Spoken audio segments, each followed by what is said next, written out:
Boa noite, pessoal. É, Estarei disponibilizando mais uma aula para vocês, então, sobre a ciência na história. E essa aula aqui, ela junto com os textos, vai ajudar vocês a entender um pouquinho das atividades que eu vou cobrar de vocês. Então, vocês vão acompanhar essa aula, vão ler os textos. Os textos estão em dois formatos, PDF e Word. Se não funcionar um, vocês podem tentar abrir de outro modo. E se não funcionar nenhum dos dois, vocês podem entrar em contato comigo e eu vou tentar tirar foto para fazer com que vocês vejam o texto. É uma página, é pouca coisa, é bem simples para vocês resolverem. E agora eu vou explicar então como que se deu o processo da ciência na história. Eu já expliquei para vocês sobre a questão da ciência e o senso comum, o que seria o conhecimento científico e o senso comum, e agora eu vou estar explicando para vocês os rumos da ciência na história, que rumos ela tomou. Um texto bem simples. Então, no começo, a ciência sempre foi pautada na razão. E quem deu o pontapé inicial para o conhecimento racional da razão foi os gregos. Então, os gregos, como vocês devem ter visto no ano passado, os pré-socráticos, então vocês vão se lembrar que foi com os gregos, né, que a ciência vai dar um pontapé inicial baseada na racionalidade. Inclusive, a ciência antes era ela que a filosofia se baseava. A filosofia se baseava na ciência e a ciência se baseava na filosofia. A filosofia deu esse pontapé inicial do conhecimento racional. O que seria o conhecimento racional? O conhecimento racional é diferente do conhecimento mítico, do conhecimento da mitologia. A mitologia ou as crenças, elas não podem ser confundidas com a ciência. Cada um tem o seu campo. Então a ciência ela vai nascer desvinculada dessa ideia mítica, dessa ideia religiosa. Então essas duas coisas elas não podem se vincularem. Uma coisa é uma coisa e outra coisa é outra coisa.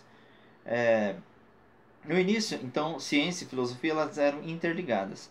E a separação entre as duas só aconteceu no século XVIII com Galileu. Os gregos buscavam a arqué, como eu já falei para vocês, eles buscavam o princípio de todas as coisas, a explicação para o surgimento do universo, por exemplo. Então, com a ciência moderna, a ciência passa a ter um enfoque operativo. E é aí que vai acontecer a separação entre ciência e filosofia. Porque durante muito tempo as duas andavam juntas. Ciência e filosofia andavam juntas. Mas a filosofia ela não mais se prendeu à ideia da ciência, porque a ciência vai tomar outro rumo.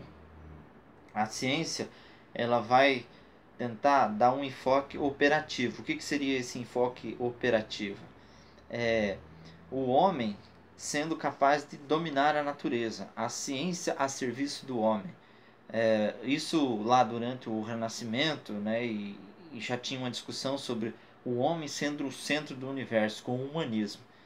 E já que o homem é o centro do universo, já que ele é o todo poderoso, então ele tem que usar a ciência ao seu favor. Tinha até uma frase que dizia: saber é poder.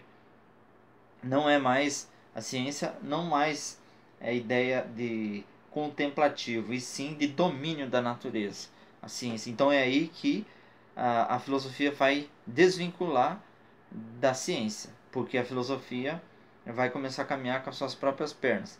A filosofia vai ter mais autonomia e também vai fazer a crítica da ciência, que é inclusive essa matéria que a gente está explicando, que é a filosofia fazendo a crítica da ciência. E aí assim, com a ciência moderna também teve a separação das várias ciências que a gente conhece hoje. Então a física, a química, as ciências biológicas, as ciências humanas, que é o nosso campo de investigação aqui, e que sempre foram influenciadas pelas ciências naturais.